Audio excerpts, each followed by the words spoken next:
Ansiedad y depresión, porque hemos forzado un poco a tener esta conferencia que no tocaba. La verdad es que está bastante fuera de la educación de los hijos, pero veréis que también la roza, porque según como estemos nosotros, podemos influir de una manera o de otra en nuestros hijos. Digo que he forzado un poquito a tener esto para poder dar respuesta a las muchas preguntas que me habéis hecho. Muchos de vosotros habéis venido a preguntarme cosas sobre ansiedad y sobre depresión, y contestar a cada uno no me ha dado tiempo. Hay personas que se han quedado sin tener hora conmigo porque no ha dado tiempo. Entonces, espero que con la charla os dé respuesta a muchos de vosotros y que os pueda ser útil en algunos casos, ¿vale? Lo primero que quiero hacer es ir a este gráfico que veis aquí abajo. No todos lo veis, pero no importa. Es un rectángulo que he dividido en 3 secciones, ¿vale? Porque vamos, en primer lugar, a explicar la clasificación de las psicopatologías de una manera muy, muy sencilla, para que todos entendamos cómo encasillamos esto y esto aquí, ¿vale? ¿Qué tipos de psicopatologías tenemos, así a grosso modo, ¿vale? Tenemos un primer grupo que llamaríamos los trastornos neuróticos. Ahora todos tenéis que hacer un gran ejercicio porque cambiamos de registro. Ya no estamos en educación. Escuchad, porque ahora tenéis que cambiar el registro. Los trastornos neuróticos son, en un sentido, voy a decir, los más leves, por decirlo de alguna manera. No quiero decir que no traigan sufrimiento a la persona, pero son los más leves, ¿de acuerdo? Los trastornos neuróticos se van a distribuir, ahora saldrá la profesora de matemáticas, en una campana de Gauss, para los que estáis más puestos, ¿vale? Aquí tendríamos la media, porque todos somos neuróticos. Entonces eso quiero que quede muy claro. Todos somos neuróticos. Eso es lo mejor que nos puede pasar. Porque todos hemos tenido en algún momento una ansiedad, una depresión, y esos son trastornos neuróticos. Por lo tanto, no hay nadie en esta sala que no tenga ese calificativo. Eso lo digo porque si alguien quiere insultar a otro y le dices un neurótico, un dedo le señala a él y 4 a ti. Porque todos, sin excepción, pasamos por ansiedades, por depresiones, por fobias, por miedos, y esos son trastornos neuróticos. Entonces, la media de la población estaría aquí, que todos tenemos en algún momento. La gente muy estable estaría en esta cola. Serían los que tienen menos que la media de neuroticismo. Por ejemplo, personas muy estables. Yo conozco una que vive conmigo 24 horas. Es muy estable, muy estable. Estaba de pastor en Sevilla y hubo un terremoto. Miró a la lámpara y dice, es un terremoto. Mañana me lo explicarán. ¿Vale? A ese nivel. Esther está en el otro lado. ¿Vale? Estas son las personas que tienen un neuroticismo mayor. Es decir, entramos en ansiedad antes, en depresión antes. ¿Está claro esto? Esto sería el neuroticismo. El neuroticismo son los trastornos que la persona no pierde el sentido de la realidad. Tú tienes una depresión, tienes los síntomas de depresión, pero tú sabes que eres tú, que estás triste tú, y no ves cosas ni oyes nada. ¿Entendéis? ¿Sí? Tenemos luego los trastornos psicóticos. Estos trastornos son más graves. Esto ya no todo el mundo es psicótico. El trastorno psicótico es aquel que la persona sí que pierde el contacto con la realidad, tiene bastante buen pronóstico en la mayor parte de los trastornos, medicado. El caso más claro es la esquizofrenia, ¿vale? Por ejemplo, la esquizofrenia estaría aquí porque la persona sin medicar puede tener alucinaciones, delirios, etc. ¿Entendéis? Aquí no hay alucinaciones ni delirios, aquí sí. Y luego están los trastornos sociales, que son los trastornos que afectan a terceros y que la persona pues puede ser neurótica y tener un trastorno social, porque neuróticos hemos dicho que lo somos todos, ¿verdad? Por ejemplo, os digo un ejemplo claro, un paidofílico, ¿vale? Un pedófilo, todo el mundo entiende, o un gran, yo qué sé, violador, o estaría aquí, es un trastorno social porque afecta a terceros. Pero esta persona puede estar aquí o aquí. Si tiene este trastorno y encima es psicótico, sería muy grave, ¿lo entendéis? No podemos confundir el psicótico con el psicópata. El psicópata estaría aquí. El psicópata es aquel que hace daño y nunca tiene sentimientos de culpa. Por lo tanto, es un trastorno social. El psicótico no tiene por qué tener esas características y con medicación mejora. Por ejemplo, una esquizofrenia. Entonces, no podemos confundir nunca a partir de hoy psicótico con psicópata, ¿vale? Porque esos son dos términos absolutamente diferentes. ¿Hasta ahí claro? Vale, pues ahora, las dos cosas que vamos a estudiar estarán aquí. Serán trastornos neuróticos. La persona que tiene... La mayoría de las depresiones, hay alguna depresión psicótica, pero pocas. La mayoría de las depresiones son neuróticas. ¿Qué quiere decir eso? Que la persona no pierde el contacto con la realidad, que la persona no se volverá loca, simplemente tiene una psicopatología. La ansiedad, exactamente igual, es un trastorno neurótico. ¿Está claro esto? ¿Lo tenemos claro dónde lo colocamos? ¿Sí? Por lo tanto, ni este están locos, ni lo estarán. Son personas los que están dentro de esta campana de Gauss. Esta campana de Gauss, por otro lado, es movible, porque si yo estoy aquí situada en un momento dado, porque tengo problemas en la vida, pues a lo mejor con terapia o con medicación o con lo que sea, me puedo trasladar aquí. Una depresión no dura de por vida, o una ansiedad puede paliarse. ¿Todo el mundo ha entendido esto? Esto es básico para lo que voy a explicar. ¿Está claro? ¿Sí? Vale. Pues vamos a la ansiedad. Os voy a decir que la ansiedad es el trastorno más común en nuestros días, con diferencia. De cada 4 personas que vienen al psicólogo o al psiquiatra, 3 vienen por ansiedad. Por lo tanto, el 75% de las personas que vienen a las consultas vienen por ansiedad. Lo que pasa es que muchos de ellos ni saben por qué. Les tenemos que poner nosotros el rótulo. Tiene usted una ansiedad, ¿vale? Vais a ver que muchas veces se confunde ansiedad con depresión y hay personas que salen diagnosticadas como si tuvieran una depresión cuando en realidad tienen una ansiedad y viceversa. Hoy vais a ver que son 2 patologías diferentes, pero primas hermanas. Es decir, que una nos puede llevar fácilmente a la otra y normalmente acabamos con las 2 maletas puestas. Si empezamos por una, es posible que acabemos con las 2 maletas, ¿de acuerdo? Por lo tanto, tenemos que prevenir, no entrar ni en una ni en otra, sí puede ser. Vamos a ver los síntomas de la ansiedad, ¿vale? Para que vosotros veáis que no son los mismos que los de la depresión. Hoy vais a ver los síntomas de la ansiedad, los síntomas de la depresión y veréis que no son los mismos, ni mucho menos. La ansiedad tiene, en primer lugar, preocupación excesiva. La persona con ansiedad es una persona muy preocupada. Se preocupa por todo. Y cuando no se preocupa porque no se preocupa, porque si ella no se preocupa, ¿entendéis? La preocupación excesiva es un síntoma príncep. Príncep quiere decir, está en todas las ansiedades. Luego hablaremos cómo paliar esto, ¿eh? Pero la preocupación excesiva es el primer síntoma. El segundo síntoma es el pesimismo.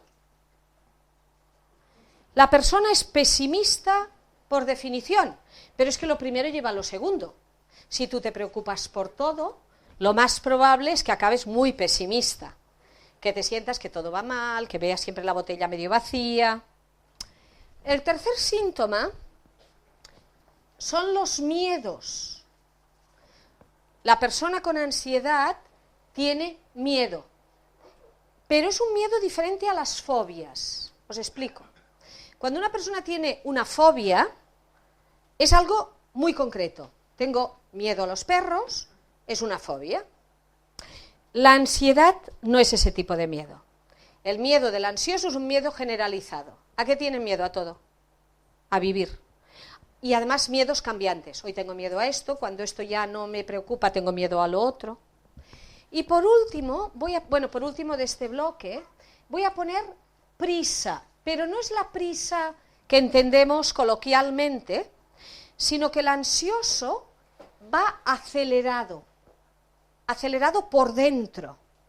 A lo mejor por fuera parece muy tranquilo, pero por dentro lleva siempre el motor puesto. Eso se llama técnicamente hiperactividad neurovegetativa. Hiperactividad neurovegetativa. ¿Qué quiero decir? Que la persona tiene taquicardia porque lleva el corazón acelerado, pero no tiene nada en el corazón. Va al cardiólogo y le dice, usted no tiene nada en el corazón, son nervios. Ese es el cajón del sastre, ¿eh? Se ahoga y va al neumólogo y le dice, usted no tiene nada en los pulmones, son nervios. Va al digestólogo porque tiene problemas de digestión y diarreas y cólicos y tal. No tiene nada, son nervios. Hasta que llega a aterrizar al psicólogo, puede ser un gran visitador médico. El ansioso es un gran visitador médico. Porque tiene tantos síntomas. Mira, todo lo que os he dicho, taquicardias, ahogos, contracturas musculares, problemas digestivos, calambres, dolores generalizados que van rondando, lo que queráis. Porque el sistema nervioso es como una red. Yo ahora no me miro el brazo y toco así un poquito el brazo. ¿Sé dónde estoy tocando o no? Sí, y casi no rozo. ¿Por qué yo noto que estoy tocando el brazo? Porque ahí hay una terminación nerviosa que llega hasta mi cerebro, ¿verdad?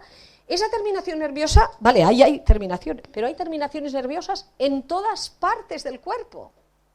Y cuando uno está ansioso, tiene todo inervado, o partes del cuerpo inervadas, y entonces da unos síntomas que le amargan la vida, porque sin tener nada, lo tiene todo. Entonces el ansioso no vive, el ansioso solo sobrevive, porque va de médico en médico, de médico en médico. También, como hay muchas contracturas, a veces se contractura la parte de la nuca, y entonces la persona empieza a estar un poco inestable y tiene un poco de mareo, que le viene de la ansiedad por contractura nerviosa. Pero llega al traumatólogo, después de hacer un gran recorrido por todos los médicos que le han dicho que no es nada, que son los nervios, llega al traumatólogo y le dice, sí, usted tiene mal las vértebras cervicales. A la mujer le falta poco para abrazarlo. Al menos tengo algo que decir. Tengo las vértebras cervicales mal. Y así puede ser un rosario de cosas, porque si nos miramos el corazón algo tendremos, si nos miramos el estómago algo tendremos. Por lo tanto, la ansiedad es terrible, porque afecta a la mente. Todo esto es mente, estos tres, mente. Pero la ansiedad siempre pasa al cuerpo a través de la hiperactividad neurovegetativa. Y entonces tenemos la mente y el cuerpo tocados. La mente por los pensamientos y el cuerpo por lo que os voy a explicar. Cuando una persona tiene preocupación excesiva, pesimismo, miedos, el cerebro, en un sentido, os hablaba ayer, es un ordenador maravilloso. El cerebro es increíble. Os decía ayer, es muy difícil ser ateo estudiando el cerebro. Va a ser que no por casualidad, ¿vale? Pero en un sentido el cerebro es tonto. El cerebro es lo que tú le introduces. Es como un ordenador. Imaginaos un ordenador en blanco. Tú en el ordenador en blanco puedes escribir y ¿qué te sale por pantalla? Lo que escribes. ¿Sí? Vale. Imaginaos una persona que desde que ha nacido sus pensamientos han sido negativos, preocupación, angustia, pesimismo. El cerebro toma nota de eso, sea verdad o no. Aunque no sea verdad, el cerebro toma nota y da la respuesta bioquímica. Esto os lo apuntaba un poquito ayer. El cerebro dice, esta persona está preocupada, algo le pasa, está en peligro, pues aviso al cuerpo para que dé una química para que pueda luchar o huir. Claro, si eso es verdad, fijaros si está bien puesto el mecanismo. Si este señor ahora se levanta y me pega, no me va a pegar, ¿eh? No, claro que si se levanta y me pega, yo le miro y digo, hoy me va a pegar. Automáticamente es automático, mi cerebro da aviso a mis suprarrenales y se la carga, ¿eh? No sé si se la carga. Tanto. ¿Por qué? Porque me sale una fuerza de esa química que me da mi cuerpo para luchar o huir. Pero yo os hablaba ayer en relación con los malos tratos de esto. Imaginaros que una persona está preocupada siempre, pero no tiene que luchar contra nada, porque son preocupaciones de su cerebro, que las tiene, que a lo mejor serán verdad o no, pero va acumulando en su cuerpo adrenalina y cortisol, hasta que esa adrenalina y cortisol las enferma de verdad. Y lo que ha pasado, por ser algo que estaba ahí puesto como un mecanismo de defensa, pasa a ser algo que corroe el cuerpo, como os dije ayer, como el óxido corroe el metal. Y entonces las enfermedades vienen por una razón, porque lo primero que hace el cuerpo con esa química es bajar las defensas. Bajamos las defensas porque ahora tenemos que luchar, no tenemos que estar por las enfermedades ni por las gripes. No sé si os suena el doctor Mayo. ¿Suena el doctor Mayo? El doctor Mayo es un médico que tiene una clínica en Estados Unidos para cáncer. Él, pues una clínica muy especial, oncológica, donde van muchas personas a curarse de cáncer o tratar de curarse de cáncer. Y él tiene una frase increíble. Dice, las 3/4 partes de las camas de mi hospital estarían vacías si no hubiera tanta ansiedad. Claro. Tú tienes ansiedad, te bajan las defensas, abres la puerta a cualquier enfermedad, incluido el cáncer. Y ahora ya está estipulado la conexión. Ahora, ¿por qué hay personas que tienen esta patología y están aquí? Y hay personas que están aquí o aquí. O sea, ¿por qué hay personas que sí desarrollan un trastorno de ansiedad generalizada y hay personas que no? Pues por una razón, porque la etiología o las causas son 3 que se tienen que cumplir las 3. En primer lugar, tiene que haber una predisposición genética, igual que el cáncer. Es, en un sentido, cuando nacemos nos ponen una maleta en la mano vacía, que pone predisposición a tal, a tal, a tal, a tal, a tal. Entre ellas, la ansiedad se da por predisposición genética. No todo el mundo tiene la misma predisposición genética. Tampoco se hereda directamente, pero hay una predisposición. De un padre ansioso, el hijo tiene unas posibilidades. Padre, madre ansiosos las tiene todos los números para que le toque, ¿vale? Pero tampoco se da solo por predisposición genética. Se tiene que sumar un factor terreno. Un factor terreno es una forma de ser especial, que consiste en ser muy hipersensibles. La persona que tiene una predisposición genética y además es muy hipersensible, pues tiene muchos números, porque todo le afecta. Entonces, ¿qué tiene que hacer el psicólogo? Trabajar mucho la mente para que no todo le afecte, trabajar mucho la mente para que deje la preocupación excesiva, trabajar mucho la mente para que piense en positivo. Pero esto que parece muy bonito de la psicología actual, esto el Señor lo dijo hace muchos años, a través del apóstol Pablo. La carta a los Filipenses es un auténtico manual de psicología cognitiva. El apóstol Pablo nos viene diciendo, por nada estéis preocupados. Señor, por nada, déjeme que me preocupe por mis hijos por lo menos. No, el Señor dice, no, por nada. Sean conocidas vuestras peticiones en oración, con acción de gracias, y entonces el Dios de paz va a llenar vuestros corazones. Fijaros el orden. Por nada estéis preocupados. Y eso es un mandato. Ah, pero es que a mí me gusta preocuparme, es que yo soy así. No vale. Oh, es que yo soy así. El yo soy así, en las consultas de los psicólogos cognitivos no vale.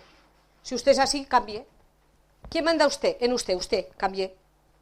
¿Quién manda en usted? Usted, mande bien. Es que a mí me gusta mucho preocuparme, es que yo me tengo que preocupar, porque es que la vida, yo lo sé. Si una persona se ha estado preocupando 50 años y su pensamiento ha ido en una bolita, en un surco así, o en un círculo así, el surco aquí es tan grande que si queremos pasar la bolita y decimos, ahora piense usted así, nos va a costar mucho, porque tendremos que, la bolita cada vez se caerá aquí porque el surco ahí es muy profundo.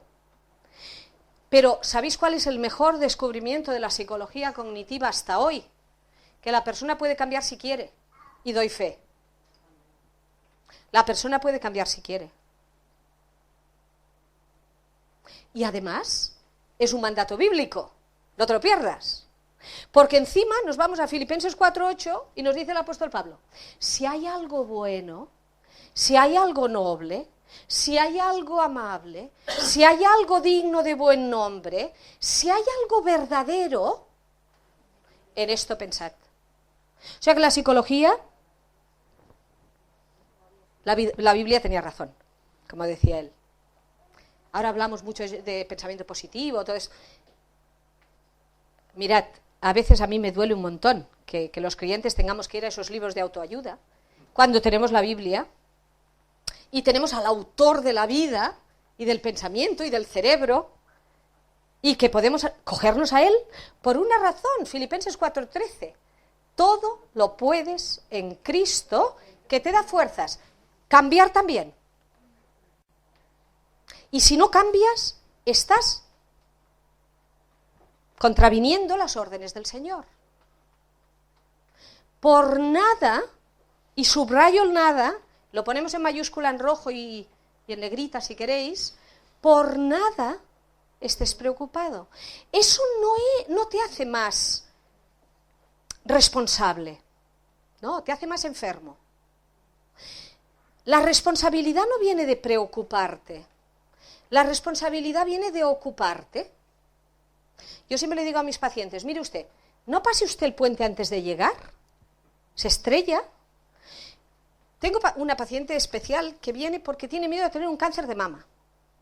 Entonces está muy preocupada porque tiene miedo de tener un cáncer de mama. Y la preocupación es real. Pero es que se lo va a provocar. Porque tanto pensar en eso, lo que hace es, en un sentido, programar al cuerpo. Hay un texto bíblico terrible. Lo que teméis os alcanzará. Por eso el Señor dice, no temáis. Por nada. Tengo miedo de tener un cáncer de mama. Pasaré ese puente al llegar. ¿Hoy es verdad? No.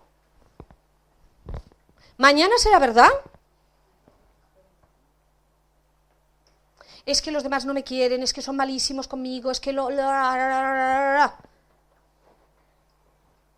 nos hacemos una bola en la cabeza, toda la bioquímica para nosotros, el otro tan contento. Y nosotros que si me quiere, que no me quiere, que me odia, el daño que me ha hecho. Nos preocupamos por eso, nuestro cuerpo enferma y el otro de rositas. No podemos estar en el territorio del conflicto continuamente.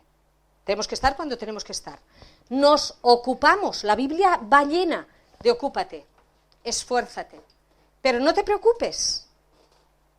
Entonces podemos evitar la ansiedad. Hay tres cosas he dicho, ¿verdad?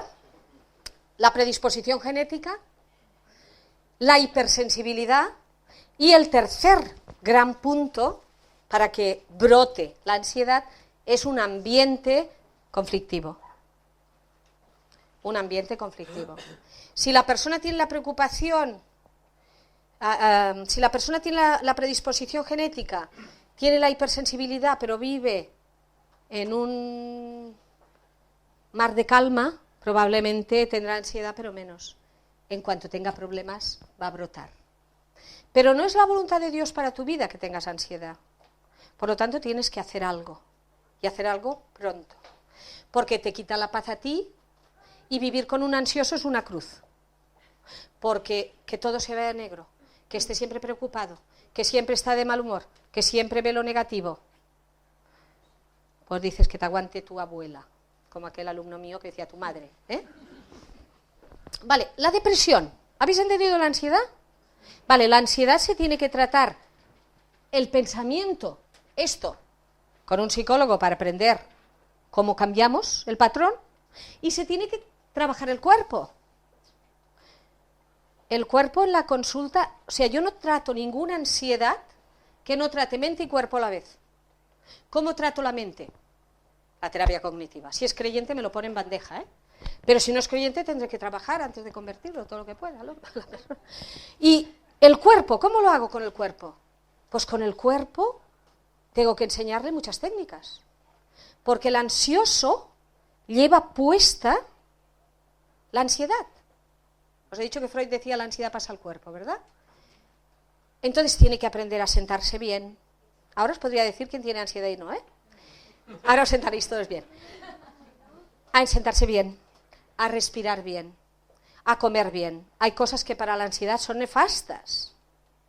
No nos damos cuenta y tomamos montones de cafeína, por ejemplo, que aceleran nuestra ansiedad. O tomamos colorantes, que no son buenos. O tomamos comida en exceso, que en el fondo aceleran procesos digestivos y al final tenemos cólicos y historias. Tenemos que aprender a respirar bien, a relajarnos, a sentarnos bien y sobre todo a hacer las cosas despacio. No por hacerlas deprisa llegamos a más sitios, ¿vale? No. Bien, vamos a la depresión. La depresión es otro cantar, pero os digo que son primas hermanas. Normalmente cuando la ansiedad dura mucho tiempo, acaba aquí. Y entonces la persona lleva las dos maletas, ansiedad y depresión. Y entonces vive muy mal, porque la depresión es muy dura. Los síntomas de la depresión, voy a poner unos cuantos, pero lo que más me interesa a mí es hablaros de los tipos de depresión. Pero voy a poner primero los síntomas, porque los síntomas son iguales, ¿vale? En la depresión tenemos tristeza profunda. ¿Aquí hemos dicho tristeza? No. Tristeza profunda, ganas de llorar incontroladas. ¿Aquí hemos dicho ganas de llorar? No. Anhedonía. Esto es no encontrar placer en nada. La persona con depresión, uno de los síntomas es que no tiene placer. Antes le gustaba mucho salir, ahora no. Le gustaba mucho cocinar, ahora no. Le gustaba hacer crochet, ahora no. Lo que fuera. Es como si todo se pusiera unas gafas grises y todo está gris. No hay placer en nada. Anhedonía, desesperanza. Esto es muy importante, la desesperanza, porque son pocas ganas de vivir. La desesperanza son pocas ganas de vivir. Ahí hay un peligro en el depresivo, porque puede pasar de tener poquitas ganas de vivir a quitarse la vida. Entonces hay que vigilar mucho, porque la depresión puede llevarnos a la desesperanza. Cansancio, un cansancio inexplicable, no te quieres ni levantar, y la persona se tiene que levantar, pero no tiene ganas de nada, ni le gusta nada, ni tiene ganas de vivir, ni tiene placer por nada. Fijaros que los síntomas no se parecen, y en cambio se dan diagnósticos erróneos. Y para los dos, insomnio. Insomnio se da tanto en la ansiedad como en la depresión, pero es un insomnio diferente. En la ansiedad, y eso ya los profesionales, por el tipo de insomnio podemos ver que si es ansiedad o depresión. En la ansiedad el insomnio es a primera hora de la noche. La persona va tan acelerada que la cama es un nido avispero. Te pones en la cama y entonces la taquicardia, el ahogo, el dolor de los brazos, horrible. Entonces, el insomnio del ansioso es a primera hora de la noche. El insomnio del depresivo es a primera hora de la madrugada. Es decir, el depresivo cae en la cama y se duerme, porque va muy agotado. pero a las 2, 3, 4 de la madrugada se despierta. Entonces imaginaros si la persona va con ansiedad y depresión, ¿cuándo duerme? No duerme. No duerme por el principio de la noche por la ansiedad y no duerme por el final por la depresión. Entonces, cuando la persona te dice, mire, yo tengo este tipo de insomnio, te da pistas para saber. También hay en los dos un poco de hipocondría. Hipocondría es pensar que tienes enfermedades que no tienes. Pero no todo el mundo tiene la hipocondría. Pero lo que más me interesa resaltar esta noche no son los síntomas de la depresión, que todo el mundo los conoce, pero ahora quiero que no los confundáis, ¿vale? No los confundiréis, ¿no? Se quedan ahí. Lo que más quiero dejar claro esta noche son los tipos de depresión, porque cuando decimos depresión, no decimos nada. Si una persona viene y me dice, tengo depresión, no me dice nada, porque la depresión tiene un ranking tan amplio, desde levantarme por la mañana, irme a clase y decir, hoy estoy depre, hasta tener una depresión grave que no me puedo levantar de la cama. Entonces, decir tengo depresión no es decir nada. Tenemos que decir un calificativo para saber qué tipo de depresión tiene la persona. Por eso, entre profesionales, nunca haremos una nota diciendo, la persona tal tiene una depresión. El otro nos diría, ¿qué tipo? Tenemos que poner, tiene una depresión reactiva, tiene una depresión bioquímica, tiene una depresión por estrés, tiene una depresión... ¿Me entendéis? Entonces, eso sí que es muy importante, y es muy importante para nosotros como iglesia, porque a veces somos los seres menos empáticos del mundo. Somos capaces de decirle a una persona con depresión, los creyentes no pueden tener depresión. Eso es la incultura elevada a la enésima potencia. Por lo tanto, prohibido. La persona puede tener una gripe, puede tener una depresión, y os voy a explicar por qué. El Señor estará con nosotros en la depresión, en el cáncer, y va a ser todo mucho más fácil. Pero en el mundo vamos a tener todo tipo de enfermedades. Y la Biblia va llena de personas con depresión. Elías tuvo una depresión tremenda. Jeremías tuvo una depresión, hasta decir quítame la vida, ¿verdad? Y no predicaré más. Entonces, vamos a ver los tipos de depresión, para que nunca cometamos el error de decirle a alguien, pues, ¿tú qué haces con una depresión? Pues si en la comida calladicos estamos más guapos, en la depresión, súper guapos. Primer tipo de depresión. El primer tipo de depresión es la depresión reactiva. Depresión reactiva. Esto como lo voy a dejar aquí, luego os lo copiáis si queréis. La depresión reactiva, como dice la palabra, es una depresión por reacción. Y todos, queridos hermanos y hermanas, hemos pasado por depresiones reactivas. Porque una depresión reactiva es una depresión como reacción a una pérdida. ¿Qué le pasa a una persona cuando pierde un ser querido? ¿Qué tiene? Una depresión reactiva. El versículo más corto de la Biblia, me encanta. Gracias al Señor que lo puso, si no algunos dirían que no podríamos llorar. Y Jesús lloró ante la tumba de su amigo y tuvo una depresión reactiva, una reacción a la pérdida. Claro, la depresión reactiva tiene grados. ¿Será igual que se muera un hijo que se muera un abuelo? No. No. ¿Será igual que se muera el perro que se muera un hermano? No. ¿Será igual perder un trabajo que perder el gato? No. ¿Veis que hay muchos grados en la depresión reactiva? Pero todos pasamos por depresiones reactivas. Los que habéis venido de otros países, ¿habéis tenido depresión reactiva? ¿Habéis dejado allí vuestras familias? Tendréis razón, y tanto. Los que habéis perdido una casa, un trabajo, un familiar. Entonces, ¿veis que no podemos decir los creyentes no pueden tener depresión? La depresión reactiva pasamos todos. La depresión reactiva, en principio, no requiere demasiado componente químico, porque el duelo todo es duelo. El duelo lo hemos de vivir. El duelo lo hemos de vivir. Y no hay atajos para el duelo. Al que se le ha muerto a alguien, tiene que vivir el duelo. Y en esos momentos le parece que el mundo se hunde, pero saldrás por el otro lado. La depresión por estrés. Vamos a la depresión por estrés.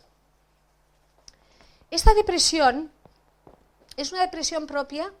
En la Iglesia de Cristo hay depresión por estrés por exceso de trabajo, por carga excesiva. El ejemplo más claro sería Moisés. Moisés viene el suegro y lo pone a caldo. ¿Y qué haces tú? Perecerás tú y todos. Busca gente que te ayude. La depresión por estrés da los mismos síntomas, pero la solución es lo que le dijo el Señor a Elías: come y duerme, descansa. Y todos tenemos que cuidar de no entrar en una depresión por estrés. Luego tenemos la depresión, hay muchas, pero os voy a poner la última, la bioquímica. La depresión bioquímica. Quiero hacer un especial énfasis en esta, porque la depresión bioquímica es una depresión muy especial, porque la persona tiene todos los síntomas y no hay motivos externos. ¿Me entendéis lo que quiero decir?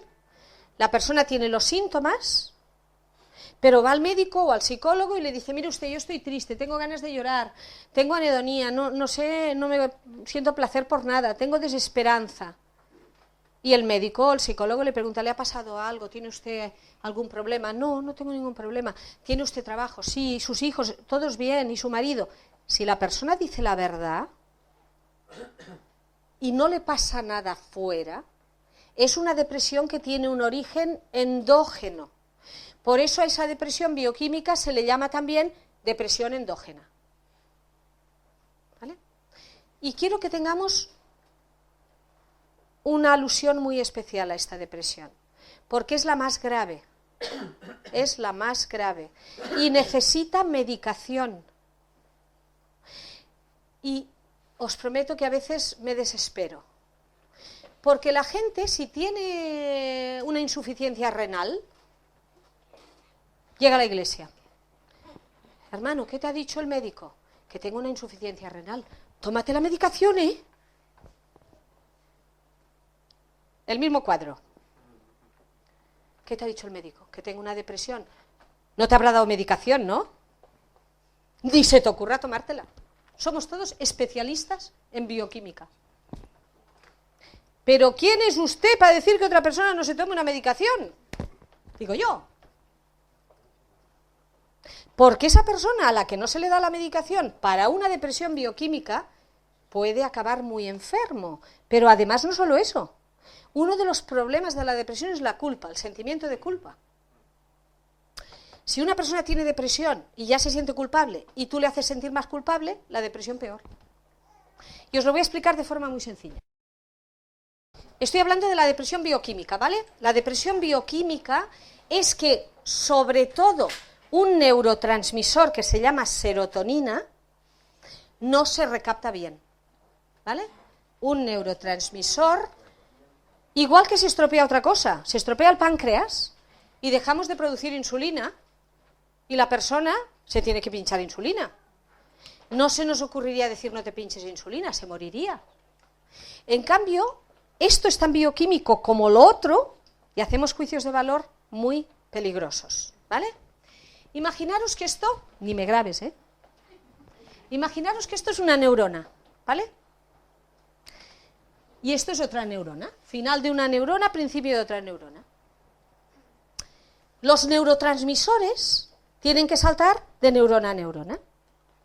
Imaginaros que el neurotransmisor que se estropea, que no salta, es la dopamina, no la serotonina, la dopamina. ¿Qué enfermedad daría? ¿Alguien? ¿Hay algún médico en la sala? ¿Qué enfermedad daría? ¿Atrás hay médicos? ¿Qué enfermedad daría? Daría un Parkinson. ¿Sí? Fijaros si es grave, ¿vale? Pero estamos hablando de otro neurotransmisor, que es la serotonina. Esta es la que está involucrada, este es el neurotransmisor involucrado en la depresión. Entonces, la serotonina, para que estemos bien y sin depresión endógena, ha de saltar. Esto es muy... Ni os estoy hablando de receptores ni nada, por lo tanto me da un poco de vergüenza, pero para que lo entendáis. Vale, si este mecanismo por H o por B se estropea, la serotonina puede caer y no saltar. No la recapta la otra neurona. Para eso tiene que haber una medicación y sabemos que necesita medicación porque le das la medicación y a los 15 días viene y dice, estoy mucho mejor, me lo podía haber dado usted antes. ¿Qué ha pasado? Pues que al dar la medicación, la serotonina cae igual. Pero la medicación pone aquí un capuchón, porque en el caso este, si no damos la medicación, entre dos neuronas no puede quedar nada, entonces lo que hace esta serotonina es ir para atrás. La medicación pone aquí un capuchón y la serotonina no puede ir para atrás y entonces tiene que saltar. ¿Lo habéis entendido? Sí. Es muy sencillo, es muy complicado, pero lo estoy simplificando mucho. Entonces, la persona empieza a encontrarse mejor a los 15 días, a las 3 semanas, al mes, y esa medicación se ha de dejar un tiempo para que haga efecto. Entonces, con toda la humildad, de verdad, os digo, vamos a tener cuidado, porque la persona puede tener unos síntomas muy graves porque esto no se esté recaptando, y hay medicaciones para recaptarlo. Y es tan bioquímico como cualquier otra enfermedad, pues eso, la diabetes, ¿entendéis? Entonces, la ansiedad y la depresión, enfermedades diferentes, tienen parte psicológica, tienen parte física, ¿verdad? Seamos muy cuidadosos, sepamos que es una depresión reactiva, la pérdida. Hay personas, seguro aquí, que han tenido depresiones reactivas, ¿verdad? Por pérdida, vamos a comprenderlas. La Iglesia tiene que ser un poco hospital, pero no para hacer juicios de valor, sino para acoger. Y que sean doctores, habrán, que podrán decir si tiene que tomar una medicación o no. Vamos a respetar. En la depresión podemos hacer bastante, pero en esta bioquímica menos. ¿Entendéis? La depresión por estrés podemos dormir, comer. La depresión reactiva, pasar el duelo, acercarnos al Señor, que es el Dios de toda consolación. Pero hay otra depresión, y con esta termino, que es la depresión caracterial. La depresión caracterial es la persona que en un sentido ya ha nacido así. Es su carácter. Es la persona que siempre está triste, que hagas lo que hagas, la del baturro, no le va a gustar, que siempre piensa que la vida no vale, que para qué voy a vivir yo. Esta depresión es la que más podemos hacer, aunque nos cuesta mucho porque viene de fábrica, nos viene desde muy lejos. Pero yo no quisiera que nadie aquí se fuera con una depresión caracterial y no quisiera cambiar.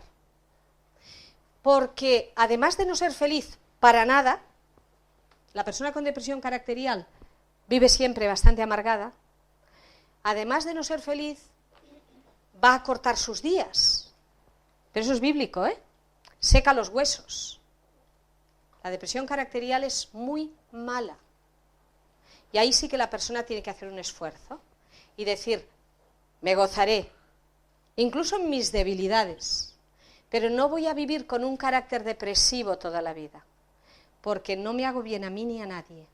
Además, la depresión caracterial tiene un peligro, sobre todo en las mujeres mayores, que ya tienen sus hijos que a lo mejor son mayores y se han ido, a veces mantienen una depresión caracterial para atraer a los hijos, porque piensan, si estoy bien, no me harán caso.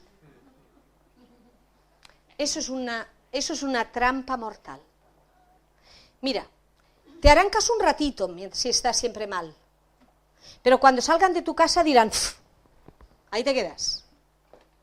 Cuando llamen tus hijos, te pones al teléfono, ¿cómo estás, mamá? Fantástica, estoy maravillosa.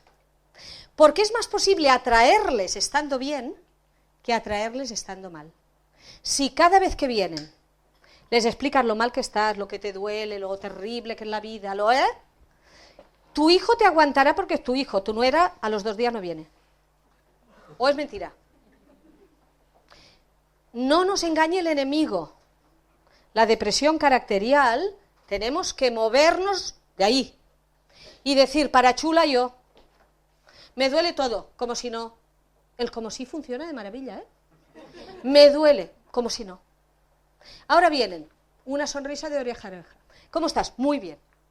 Hoy no venimos, muy bien. Hoy venimos, muy bien. Hoy estamos... No podemos estar siempre mal, porque nos cargamos la vida, la nuestra, y al final nos quedamos solos.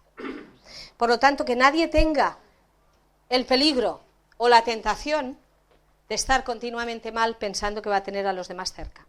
Eso tiene los días contados. Vas a tener a los demás cerca cuando estés bien. Y el Señor quiere que estés bien. Y que digas como el apóstol Pablo, me gozaré y me gloriaré en mis debilidades. Porque cuando soy débil, soy fuerte. Porque se manifiesta en mí el poder de Cristo. Y el apóstol Pablo había pedido muchas veces al Señor, Señor, quítame esto. Dice, 3 veces he orado, eso significa muchas en la Biblia, porque el 3 ahí seguramente era más. Y me ha dicho el Señor, bástate mi gracia, porque mi poder se perfecciona en tu debilidad. Por lo tanto, vamos a pasar por ansiedad, vamos a pasar por depresión, vamos a pasar por problemas con los hijos, vamos a pasar...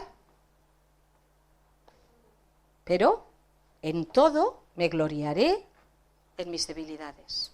Y decidiré ser feliz. La felicidad es una decisión y un mandato. Gozaos en el Señor siempre.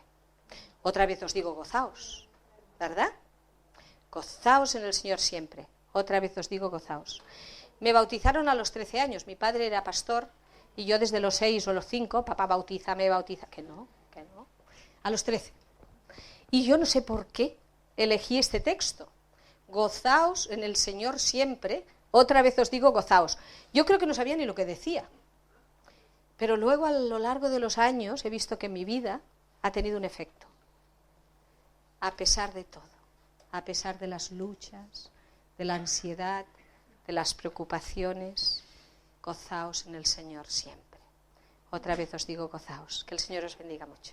Quería darle las gracias a Esther, en nombre de todos, porque él haya hecho el esfuerzo, junto con su esposo Eduardo, de viajar, de venir aquí y de darnos este tiempo. Han sido jornadas de conferencia pues, intensas, de aprendizaje, de información, de preguntas que quizás teníamos, de dudas, de respuestas que también hemos podido hallar. Y vamos a hacer... mañana la última conferencia, la predicación que va a llevar Eduardo sobre la resurrección.